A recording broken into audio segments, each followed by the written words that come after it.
Junho é o mês em que celebramos o orgulho autista. A data busca conscientizar sobre o transtorno do espectro autista, que engloba desordens como diferentes tipos de autismo. O Dia do Orgulho Autista é celebrado anualmente no dia 18 de junho. A data foi comemorada pela primeira vez em 2005 por iniciativa do grupo ASPES, ASPES for Freedom, dos Estados Unidos. Além de conscientizar as pessoas sobre o transtorno do espectro autista, a data busca celebrar a neurodiversidade e as variações naturais do cérebro humano em relação à sociabilidade, aprendizagem, atenção, humor e outras funções cognitivas. A gente vai falar sobre esse assunto com a Jaqueline Miranda de Barros. Ela é coordenadora pedagógica do Centro Educacional Professor Anísio Teixeira, em Goiânia. Jaqueline, bom dia, está conosco aqui online, seja bem-vinda, obrigada pelo seu tempo aqui com a gente, viu? Bom dia, um bom dia especial aos telespectadores da TV Pai Eterno. Ótimo. Jaqueline, começa pra gente explicando o que é o autismo, né? Porque muita gente trata como doença, tem gente que fala de distúrbio, transtorno. Fala pra gente sobre o conceito do autismo, por favor. Então, o autismo é um transtorno do neurodesenvolvimento que implica em prejuízos significativos em habilidades de interação social, de comunicação, e é importante nós fazermos uma diferença, não é somente um atraso de linguagem, é um distúrbio que afeta as habilidades comunicativas como um todo, e também isso implica em interesses restritos e um uso muito restrito das habilidades imaginativas e criativas. Tá certo, Jaqueline. Queria que você explicasse um pouco pra gente como que é feito, né, o trabalho aí do Centro Educacional Professor Anísio Teixeira. Queria que você explicasse pra gente quais são as ações voltadas para as pessoas que têm autismo. O Centro Educacional Professor Anísio Teixeira, da APAE Goiânia, oferece atendimentos da área educacional para as pessoas com autismo, a escola especial, no formato substitutivo da escola comum, e também o atendimento educacional especializado para educandos que estão nas escolas comuns estaduais. Certo, Jaqueline, atualmente o autismo ele é chamado de TEA, TEA, essa sigla, o que significa? Por que essa mudança? Sim.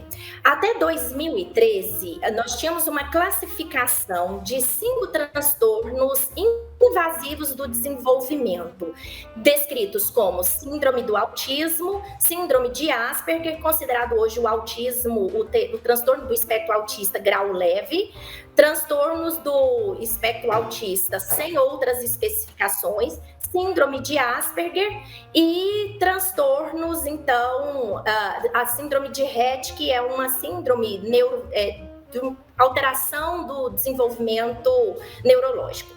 A partir de 2013, os profissionais, então, dos Estados Unidos, que publicam um manual de diagnóstico dos transtornos mentais, fizeram, então, uma nova reclassificação, considerando todos esses transtornos que eu disse anteriormente, e síndromes, em um único, chamado transtorno do espectro autista.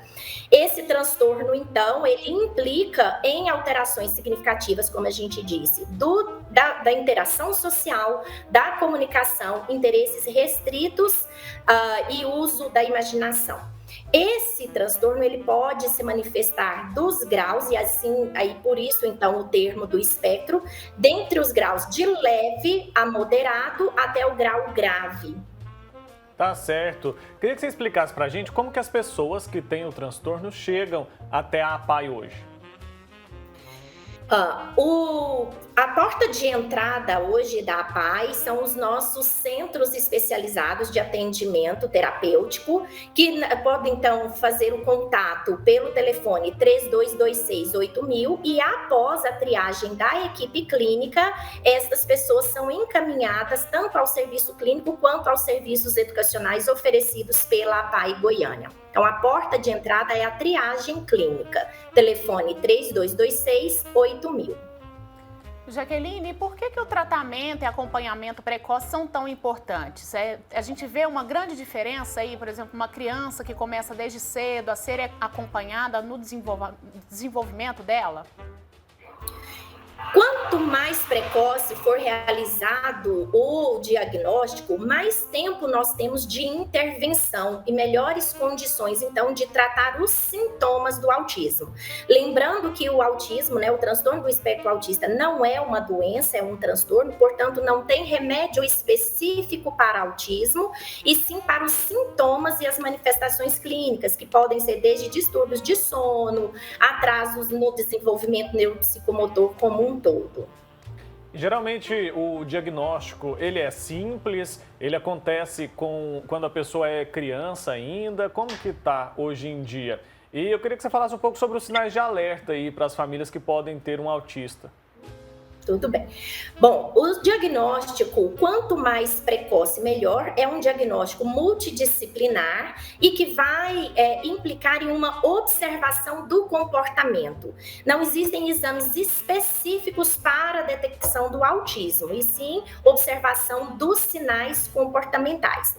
Entre os sinais de alerta para o transtorno do espectro autista estão um atraso no desenvolvimento da linguagem oral, uma baixa habilidade de imitação. Então, aquela família que tem uma criança que é apática, que pode apresentar alterações significativas do sono, uma baixa habilidade em interagir, em buscar compartilhar interesses, é uma criança que demonstra para nós sinais de alerta para o transtorno, e convém, então, uma consulta inicial com o pediatra para a verificação desses primeiros sinais. Ah, certo. Eu já ia perguntar sobre isso, então. O profissional mais indicado para realmente aí confirmar esse diagnóstico seria o pediatra, ou existe algum outro profissional, um psicólogo, não sei, psiquiatra, que poderia ser consultado aí para que esse diagnóstico seja confirmado, Jaqueline? O diagnóstico, ele seria, então, multidisciplinar, mas a palavra final é a do médico, de preferência um especialista, um neuropediatra. Certo. Entendi. E o direcionamento aí de aprendizado de um autista, como que ele é feito? Ele precisa de um acompanhamento específico, né? Então, a depender da opção da família, esta pessoa com autismo pode tanto estudar numa escola comum com um profissional de apoio especializado, tanto numa escola especial. No nosso caso, nós temos agrupamentos de 4 a 6 educandos, a depender do perfil cognitivo desse indivíduo e das necessidades individuais específicas dele. Então, é montado para esse educando um plano de desenvolvimento pedagógico individualizado, considerando suas características e suas necessidades específicas. Certo, Jaqueline. E como é que está hoje em dia? Por exemplo, uma família que tem, né, uma criança que tem o autismo, tem o transtorno, e ela quer que ela frequente uma escola regular. Essa escola, ela precisa ter um profissional específico para estar aí acompanhando essa criança, ou não?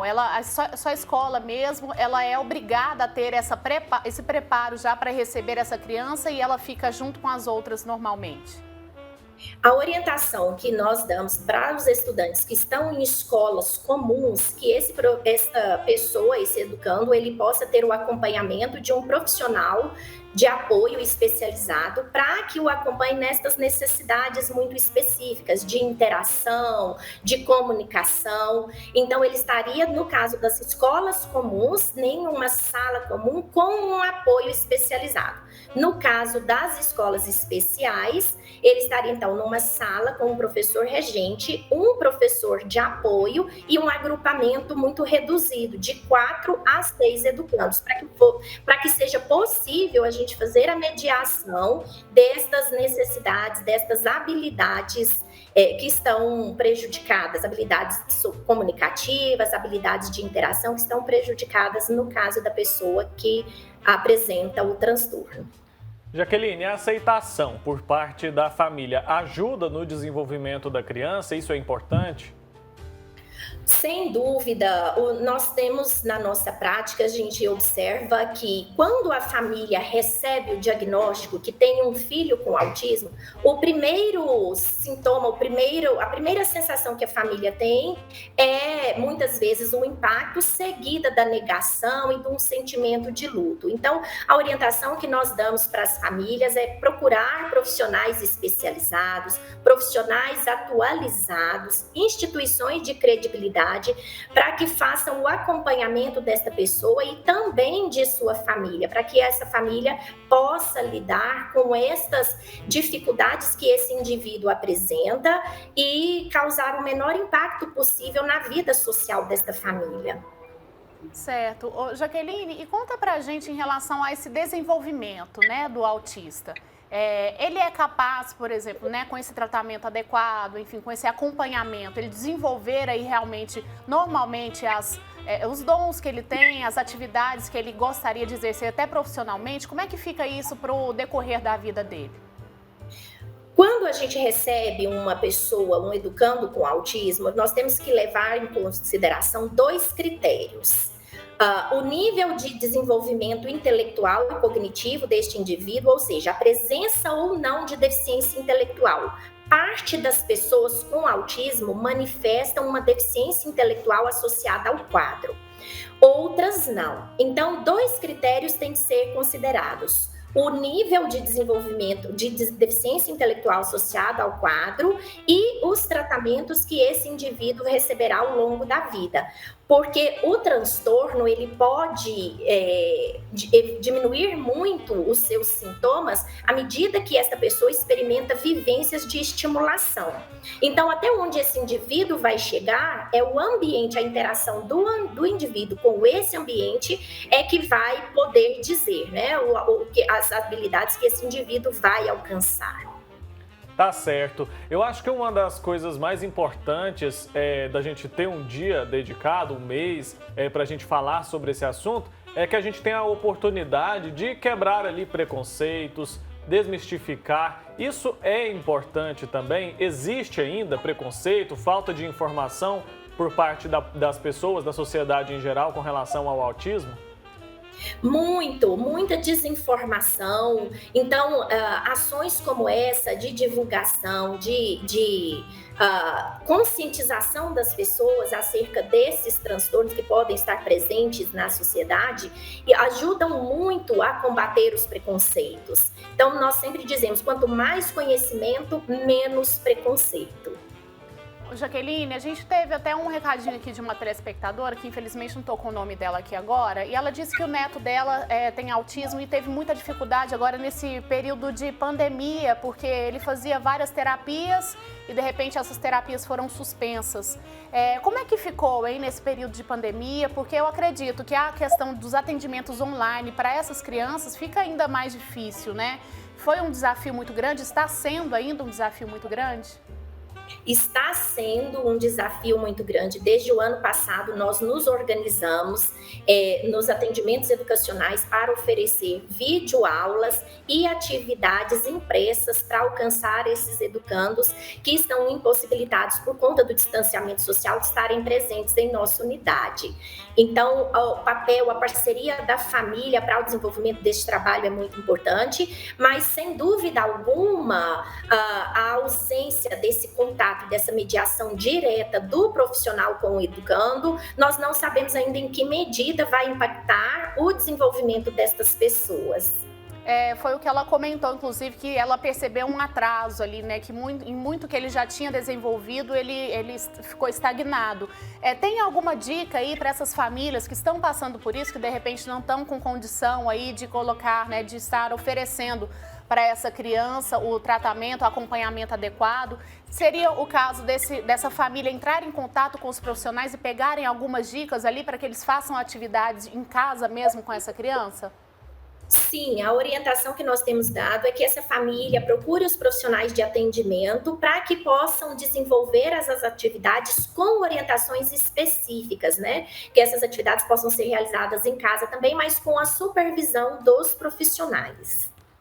Tá certo, então, Jaqueline. Eu quero agradecer, viu, a sua participação, Agradecer por ter dedicado um tempo aqui, né, a falar com a gente sobre esse assunto, que é muito importante, é muito sério, né? A gente precisa falar sobre isso para informar melhor a população. A gente deixou durante a nossa entrevista um dado ali no nosso GC, nos nossos caracteres, dizendo que 70 milhões de pessoas no mundo têm o autismo. E a gente percebe que falta muito o conhecimento por parte da sociedade de como lidar com essas pessoas. Acho que você contribuiu bastante com a gente para levar uma informação para o pessoal de casa. Obrigado.